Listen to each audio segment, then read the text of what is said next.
Ambalima bamanankan meno malikono ani maliko kan folini walimando ube kata ukilingele na bela jelema fo yan fo sigorola ka fo nyana obisimlo ka bi bamanankan kuna foni sorolun keneka mimi na wala li chamake awi maliki barew ani jien fan were ki bareola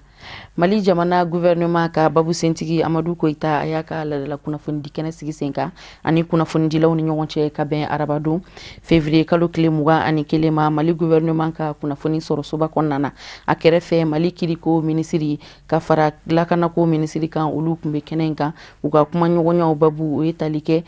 korofo gele nani de kunka angaje anga Amadou Kamara ani Fuseni Keita ulu femi soro ka bokenenka anga ululaje ka kanyeni Mali ministru ka ladala ɲɔgɔnye min bɛ kɛ dɔgɔkun o dɔgɔkun o kadara kɔnɔ ministru ka Babu Sentigi ministri Amadou Koita i n'a fɔ ladala ko la a ye ɲɛfɔli caman kɛ sigili in kan ka kɔrɔfɔw la kunbaba ka ɲɛfɔli ko kan kunnafoni dilaw ye yaasa jamana kɔnɔdenw ka bɔ a ko kalama jamana kuti ka yamara kɔnɔna na Mali gouvernement et conseil des ministres kɛ bi ordinaire abla jamana kutigi de bɛ yamara de a bɛ décret signé conseil des ministres anga mara ɲɛmɔgɔ n'o ye chef de gouvernement ye Sumeli Boye Mayiga a kɛra ale de ka ɲɛmɔgɔya kɔnɔna na a sen fɛ gouvernement ye projet de texte 4 de jateminɛ ka fɛsɛ k'a lawala ka tila ka sɔnna ye fana parce que hakilina minnu b'a kɔnɔna na a bɛɛ bɛ jamana ka ɲɛta de la a projet fɔlɔ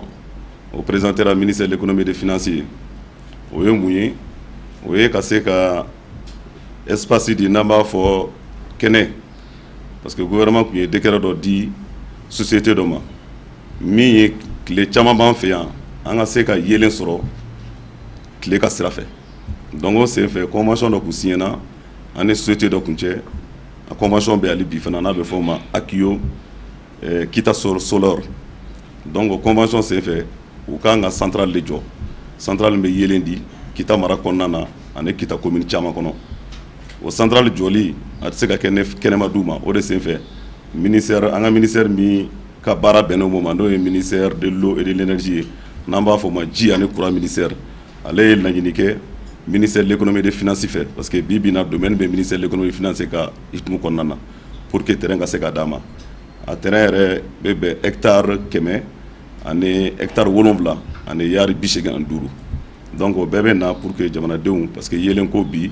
an bɛ se k'a fɔ ko jamanaden bɛɛ n'a ka kan donc gouvernement ka baara b'o kɔnɔna na n'a centrale jɔra a bɛ EDM fana dɛmɛ EDM ka baara la parce que EDM sɛgɛnnen don kojugu a kɛlen de bɛ nin baara bɛɛ la o hokumu kɔnɔ sariyaba minnu taara min dɔ bɛ tali kɛ an ka kiritigɛ wɔrɔw k'olu caman dayɛlɛ Mali dugubaw kɔnɔ kɛrɛnkɛrɛnnenya la région na a filanan o kɛra ministre de la justice ka présentation ye ale projet de décret min bɛ yen nɔ n'o bɛ an ka section administrative bɛɛ b'a dɔn bi k'a fɔ kuma dɔ la an ka kiiri siraw ka suma kojugu n'i y'a taabolo kɛ ka na a bɛɛ bɛna ɲɔgɔn sɔrɔ Bamakɔ yan a bɛɛ bɛ ɲɔgɔn sɔrɔ fana cour suprême de ka niveau la cour suprême dun kelen jamana bɛɛ la a ka gɛlɛn dɔɔni o de sen fɛ déconcentration hukumu kɔnɔna na n'an b'a fɔ o ma k'a fɔ k'an ka fanga maraw an ka se k'a bolo kɛ an ka sigiyɔrɔla bɛɛ la o de la région 6 taara k'a fɔ ko section administrative d'appel olu bɛna dilan yen nɔ Kayi b'o la Bamako b'o la Segu b'o la Mopti b'o la Gao b'o la donc o baara bɛna teliya n'o baaraw teliyara o b'a to fana an ka kiiti sira kan i b'a sɔrɔ kiiti dɔw kan ka kalo 1 de ta mais du fait que a bɛɛ bɛ ɲɔgɔn sɔrɔ Bamakɔ yan nɔ dɔw bɛ se ka san 1 ta donc nin b'a to fana kiiti bɛ kɛ ka teliya wa a bɛ kɛ fana jɛya kɔnɔna na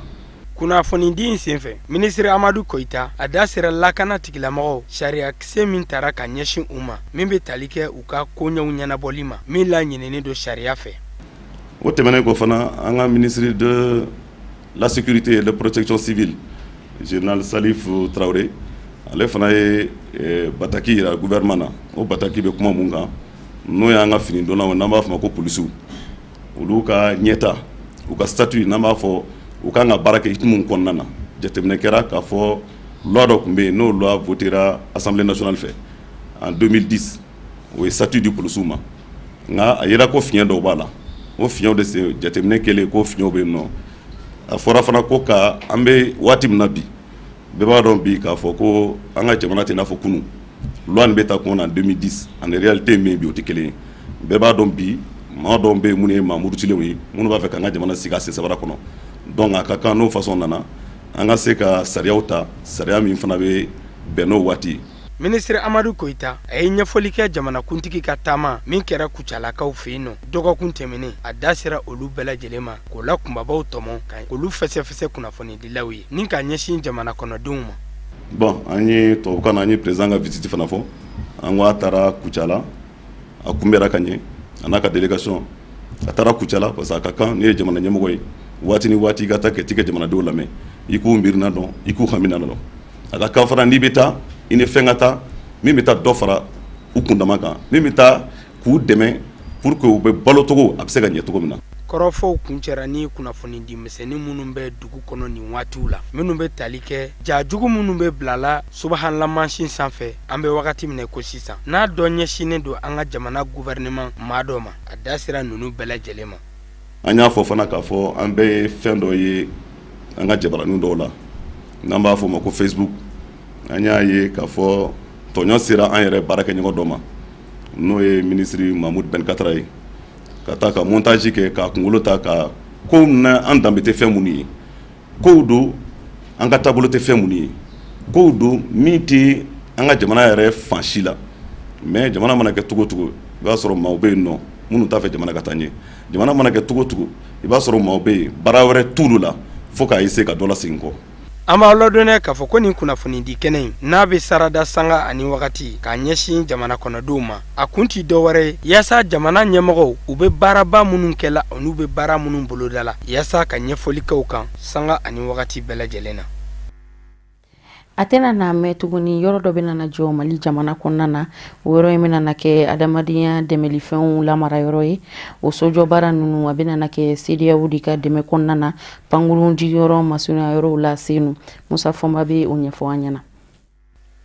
Don nataw la yɔrɔ kura bɛna dayɛlɛ an ka jamana kɔnɔ yɛrɛ min bɛna kɛ da dumuniw ka taa se furakɛli kɛfɛnw olu mara yɔrɔ ma u k'a ma ko dépôt humanitaire farafinna tile bɛ yanfa jamana 15 ka tɔ communauté économique des états de l'Afrique de l'Ouest CEDEAO ale de bɛ n'i jɔ n'a musakaw ye a bɛ kɛ yɔrɔ min na o ye senu ye Mali pankurunjigi kɛnɛ fanfɛlaw la o de kadara kɔnɔ farafinna tile bɛ yanfa jamanaw ka tɔ communauté économique des états de l'Afrique de l'Ouest CEDEAO taamaden dɔw u ye bisimila minɛ an ka jamana kɔnɔ u sera minisiriso la minisiriso min ɲɛsin ne do ɲɔgɔn dɛmɛ mɔ a dabɔkun de ye baara in a n'u bɛ se ka don teliya la cogo min don nataw la dépôt humanitaire ni a bɛ kɛ magasin jate ye a bɛna jɔ kɛnɛ fɛnsɛ bonya min ka taari 30 don jamana ɲɛmɔgɔw y'o bɔ k'o bila CEDEAO ka bolo kan hakilina in a dabɔkun de ye ka magasin belebelew joko magasin minnu bɛ kɛ suma mara yɔrɔ ye hali fɛn minnu tɛ sumaw ye ni maa mago bɛ se olu ma olu mara yɔrɔ adamadenya dɛmɛ nasiraw o tɛmɛnen kɔfɛ baarakɛlaw fɛnɛ olu tɔgɔla biro bɛɛ lajɛlen na jɔ a kɔnɔ laɲini ye fɛn min ye ala m'an kisira k'a n'a cɛ janya ni masiba ko k'a b'an sɔrɔ i n'a fɔ fiɲɛ lahawtanɛw n'u ɲɔgɔnnaw minnu bɛ se ka tiɲɛni kɛ maanifin n'a bololamina kun ka taa se hadamadenya degun nasiraw ma wale kelen politiki nasira ka fɔ ɲɔgɔnkaw minnu bɛ se ka taa laban mankan la ni ka tiɲɛni kɛ maaw bololaminɛw na wale kelen maaw yɛrɛw ka u sigida bila ni ka kundon yɔrɔ ɲini u yɛrɛ la yɔrɔ in bɛ se ka kɛ o bɛɛ sɔrɔ yɔrɔ ye farafinna tile bɛ yanfa jamana 15 jamanaw kɔnɔ o de kosɔn farafinna tile bɛ yanfa jamana 15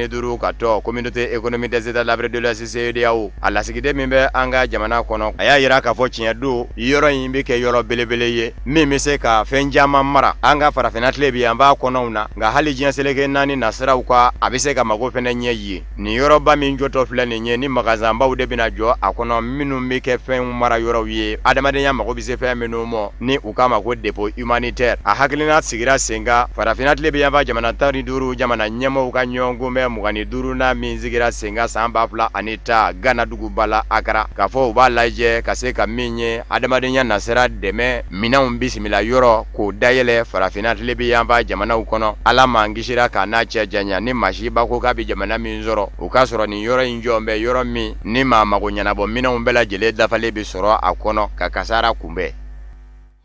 Kɛnyɛrɛye kɛnɛyaso min bɛ Solomanibugu la Moribabugu commune kɔnɔna na ko clinique Clémenceau Fallou médical o ɲɛmɔgɔyaso u ye tile kelen ta k'o kɛ banabaatɔ lajɛdon ye fu ani falaki ni Tunisie dɔgɔtɔrɔ dɔw ka dɛmɛ ye olu de lajɛli ninnu bɛɛ lajɛlen kɛ an b'aw ladɔniya k'a fɔ a kɛra ka bɛn alamisadon de ma clinique in yɛrɛ kɔnɔna na Amadou Jalo a n'a ka jatala Dramane Male olu de tun bɛ kɛnɛ kan nka Maretu Jalo ale b'a ɲɛfɔ an ɲɛna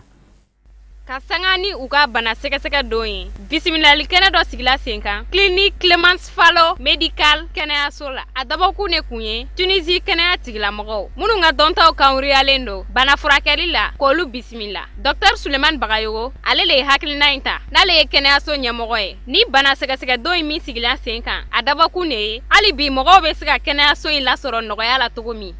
Tunisienw nana ambassadeur yɛrɛ ka représentant nana k'u accompagner donc o b'a yira k'a fɔ Clemence Falo a to kelen ka bolo kan bilen nin kɛra Maliko ye donc an y'o de sɔrɔ bi an bɛ Ala barikada k'a fɔ nin ko in a kana kɛ ko fitinin min bɛ ban bilen mais a kɛ kɛ badayi ye pour que population malienne kɛ lafiya donc an b'o de kɛnɛ kan bi expert 7 de nana n'an k'u ma spécialiste 7 de nana a bɛɛ ye san 20 kɔ san dɔw yɛrɛ ye san 30 kɛ pratique la donc olu de nana bi olu cɛla minnu bɛ muso banaw lajɛ n'an k'o ma gynécologue o b'o la minnu bɛ cɛkɔrɔba banaw lajɛ n'an k'o ma rhumatologie ni arthrose o b'o la minnu bɛ dusukun banaw lajɛ n'o ye cardiologue o b'o la minnu bɛ fasadimi baaraw lajɛ n'o ye neurologue o b'o la minnu bɛ traumato sen kari ni bolo kari ni sen jɛngɛnw minnu b'o baara kɛ dɔw yɛrɛ b'o la o bɛ genou remplacer ka kɛ nɛgɛ ye i bɛ taama dimi t'i la fosi donc experts de nana bi Clemence Falo la ka u ka expérience bila ka na yan nɔ maa minnu nana u fari sɛgɛsɛgɛ Clemence Falo Medical la u y'u ka nisɔndiya yira ka kɛnɛyaso ɲɛmaa waleɲuman dɔn a ka cɛsiri la mɔgɔw ka kɛnɛyako la bon n b'a fɔ n ko an ka foli bɛ Dr Bagayogo ye a nalen an ka sigida la a diyara an ye Ala k'a kɛ hɛrɛ ye parce que vraiment ka bɔ fo Moribabugu la ka taa dugu kɔnɔna na consultation na kuma dɔw la a ko ka ca ni ale sera ka na o gɛlɛya kɛ an bolo nɔgɔya an b'a fo et puis Tunisien ninnu ka nali an bɛ Ala deli a kana danni ma a ɲɔgɔn caman ka kɛ an kɔni content na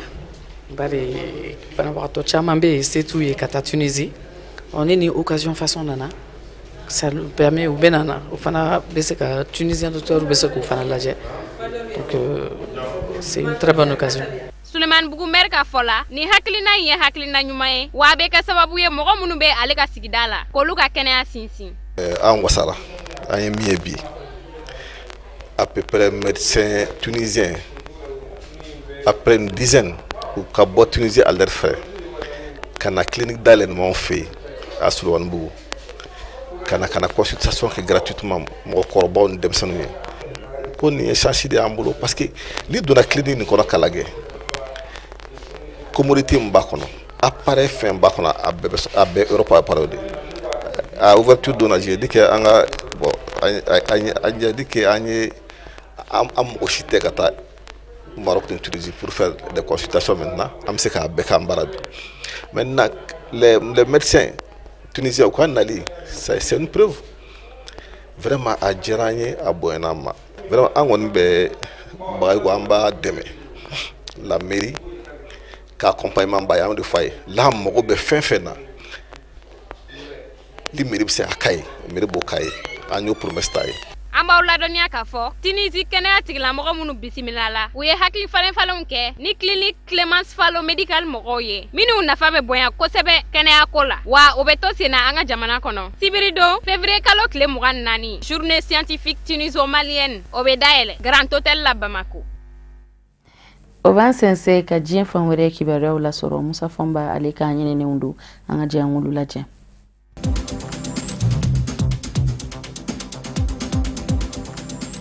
Faransi jamana kɛlɛcɛ Barkhane Mafla fara an ka jamana kɔrɔyanfa fɛ. U yɛlɛla furumarani dɔ kan. Jamana a gaɲakayanfa ka digi a kɔrɔyanfa ka dancɛ la Mali ni Niger dancɛ la. Wa o yɔrɔ in fɛnɛ Bamaji jakulu dogoyɔrɔ kɛn bɛ yen de ye. Wa G5 Sahel kɛlɛbolo fɛnɛ b'a fɛ ka i coko de ka se k'u gɛn ka bɔ a yɔrɔ la. Maa dɔw sɔrɔla minnu ye seereyaw di Mali denw yɛrɛ dama ni ɲɔgɔn cɛ sigi senfɛ bɛnkan sɛbɛ tɛgɛnɔbila jɛkulu dɔkulu marabafɛn jɛkulu. Olu y'a yira k'a fɔ ko in kɛra Ansongo ni Menakade ni ɲɔgɔn cɛ Ndelima ni sanfɛlaw la. Kɔrɔfɔ in labanna ka sɛmɛndiya Mali lakana tigilamɔgɔw fɛnɛ fɛ. Ko in kɛra yɔrɔ min na Ansongo ni Menaka cɛ Niger dancɛ fanfɛlaw la. Faransi kɛlɛbolo Barkhane ka wulikajɔw cayan bɛ ye. Wa dɔgɔkun dɛmɛnen ninnu na u ye wulikajɔ camanw kɛ minnu ye nɔbɔ. Barisabu ka da kan u sera ka Bamajiw ka maramafɛn caman daraki u la ani u ka kɛlɛkɛminɛn wɛrɛw. Faransi jamana ɲɛmayaso kunnafoni di sira dɔ ye a jira k'a fɔ ko in dabɔ bɛ de ka se ka Bamajiw ka ko nɔgɔya. Bawo Bamaji jɛkulu bolofara dɔ bɛ yen o de b'a fɛ k'i jiko yɔrɔ kɛ yɔrɔ in ye. Kɛrɛnkɛrɛnnen ɲɛna Bamaji jɛkulu bolofara min ɲɛmaya bɛ Abu Walida El Saharawi bolo. Ne maa min m'o dɔn yanni jamana kɔrɔyanfa ka labila Bamaji jɛkulu min kɛn kun bɛ k'i coko Gawokaw fɛ yen ni u kun k'a ma ko Mujao ale kun y'o ɲɛmaa ye. Wa bi bi in na a n'an bɛ leki kura don ka jira k'a fɔ État islamique Bamaji jɛkulu min bɛ diɲɛ ɲɛfɛ ale bɛ kɛ o nɔnabila ye farafinna cɛncɛn ka na jamanaw na kɛrɛnkɛrɛnnen ɲɛna Mali ni Niger ni Algérie ni ɲɔgɔn cɛ. Wa bɛ k'a lajɛ maa minnu ye yen sigibaw ye ka u denmisɛnninw nɛgɛ k'u don Bamajiya wale da fɛ k'a ka baara bɛn bɛ o de mɔ.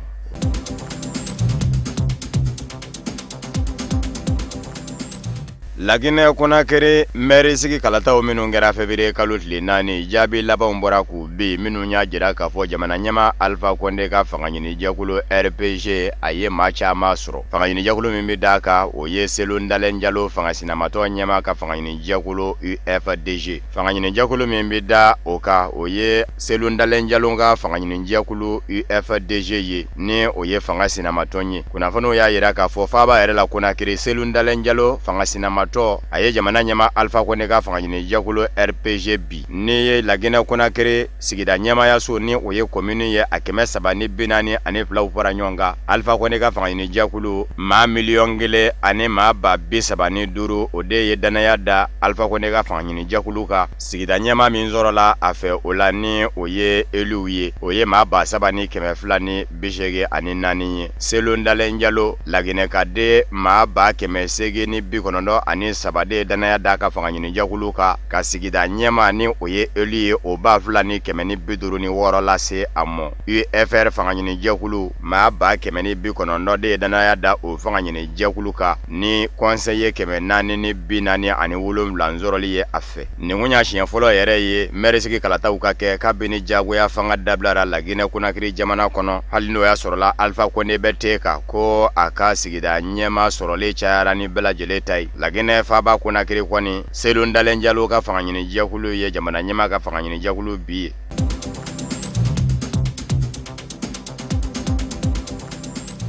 Senegal faba Dakar kiriblo kono Senegal faba maire Khalifa Sall aka lapasabaw ka lapasali kunjɛra u ye fa bɛɛ lajɛlen kɔni kɛ kuma ye min bɛ se ka to u bɛ se k'u ka maa jɛya. An b'aw ladɔnniya k'a fɔ jamana tɔgɔla kiri ɲɛma min kun bɛ kiriblo kɔnɔ don dɛmɛnenw na o kun y'a jira k'a fɔ bɛ Khalifa Sall jalaki k'a fɔ a ni minɛni ka kan. O kumana ko ni ye a ta ale sago la kiri ɲɛma ka san 7 d'a kun ni ka chef wari miliyari 5 ani miliyɔn 500 fɛnɛ d'a kun a k'o fɛnɛ sara faso ye. Khalifa Sall ka lapasabaw u ka danigɛliw la u y'u bolo sin Khalifa Sall ani maa min ne tɔw ma maa 7 k'a fɔ a ye ninnu lajɛ u ma dɔrɔmɛ kelen kana mun faso nafolo la u man kan ni kaso ye. U labanna ka jira fana k'a fɔ jamana tɔgɔlama min bɛ kiriblo kɔnɔ ni o ye procureur ye o nana ka na fɛn caman fɔ ko Khalifa Sall kɛ n'a kɛ k'o kɛ k'a ma na ni dalilu ye. U y'u ɲɛsin jamana ɲɛmɔgɔw fɛnɛ mɔ k'a fɔ kiri min filɛ nin ye Khalifa Sall kun kan ko politiki de don k'a ni jamana ɲɛmɔgɔw de bɛn dɛ fɔla ni u b'a fɛ k'a lanɔgɔ. U ka dakoro ɲɛlaba kɛra fɛn min ye u b'a ɲini kiriblo ɲɛma fɛ lɛni Khalifa Sall ka bila bawo a ma fɛn kɛ. Kiri tɔ ye tile 2 ye février kalo tile 22 n'a tile 23 jamana tɔgɔla lapasabaw olu fɛnɛ bi laban ka segin ka na don dɔrɔ o senfɛ jamana tɔgɔlama min bɛ kiriblo kɔnɔ procureur o fɛnɛ na kuma ni ka sɔrɔ ka kunjɛ ni Khalifa Sall ka lapasabaw ye. An bɛ sɔrɔ k'an sigi ka jaabi laban kɔnɔ.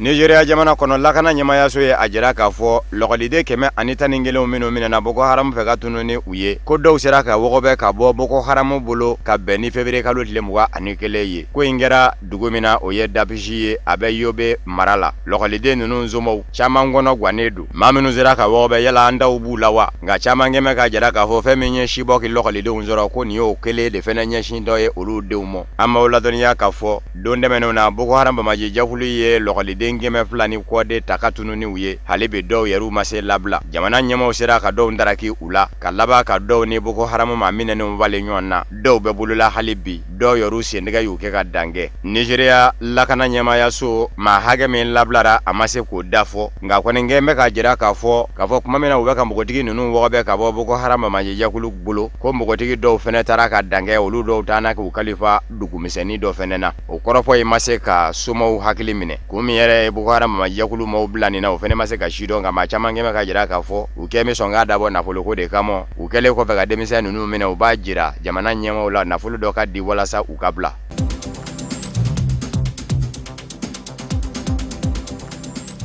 Cameroun jabaraninzo ye a jira k'a fɔ Cameroun nzurasiya bolofara dɔ bi coko kɛrɛnkɛrɛnnen ɲɛna jamana tilebiyanfan fɛ Anglican fɔma yɔrɔ la a duguba Bamenda a dabɔkun de ye ka Anglican fɔma yɔrɔ ma murutilenw gɛlɛsa wa wale kelen min ma na kɛ o ɲiningali ma se jaabi surasi daga yɔrɔ duruna o kun bi deli ka coko san 2014 septembre kalo la Maruwakaw fɛ ni o ye jamana kayangayanfan ye ka digi Nigeria yanfan kan nin kɛlɛbolo daga yɔrɔ kura min dayɛlɛtɔ filɛ nin ye Bamenda a ka baara bɛna ɲɛsin tilebiyanfan ani gaɲakayanfan ka digi tilebiyanfan ka olu lakanani ye Bamenda yanfan fɛ kɔsada in na jamana ɲɛma Paul Biya a ye sariya sen dɔw ta ni ka yɛlɛma don surasiw dagacogo la kɛrɛnkɛrɛnnen ɲɛna Cameroun duguba Douala surasi daga yɔrɔ min kun bɛ yen a y'o ti k'o kɛ tila ye hali n'o y'a sɔrɔla Paul Biya m'a fɔ k'a dabɔ kun ye Bamendakaw ko ye k'a dabɔ kun ye Anglican fɔma yɔrɔ ma murutilenw ko ye bɛɛ lajɛlen kɔni b'a dɔn k'a fɔ Boko Haram kɛlɛ daminɛnen Cameroun jamana fɛ san 2014 de Marwa surasi kɛlɛbolo daga yɔrɔ bangena o Boko Haram kɛlɛ hali n'o ma Boko Haram ba a ye dadigi kɛ Boko Haram na barisabu ka da kan a ka cɛnninw man bɔ bilen Cameroun nin dugukolo kan Anglican fɔma yɔrɔ ma murutilenw dun u kɛn bɛ ka dadigi kɛ Cameroun surasiw la waati tɛmɛnen ninnu kɔnɔ yala Paul Biya kɛn bɛ ka yɔrɔ in dayɛlɛ Anglican fɔma yɔrɔ ma murutilen ninnu de kɛlɛli kama sa wa maa minnu nsomi ka diya olu ko awɔ kɛ